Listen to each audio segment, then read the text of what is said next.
सांकेतिक भाषा. सांकेतिक भाषा या घटकावर आपल्याला टीईटी, टेट, NMMS, स्कॉलरशिप या सर्व परीक्षांमध्ये प्रश्न विचारला जातो. त्यासाठी मी एक इथं उदाहरण घेतलेलं आहे.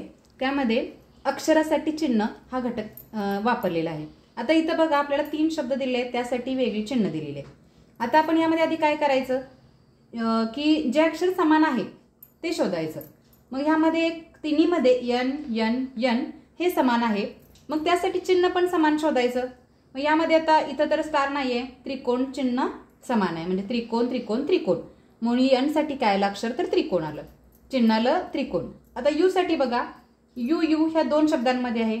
मग ह्यामध्ये ते चिन्ह शोधायचं समान असणारं. मग ह्यामध्ये स्टार चिन्ह दोन्हीमध्ये समान आहे, हे स्टार वेगळं आहे म्हणून यू साठी हे स्टार इथे येणार चिन्ह. परत ह्यामध्ये राहिलं कुठलं, मग फक्त यस राहिलं.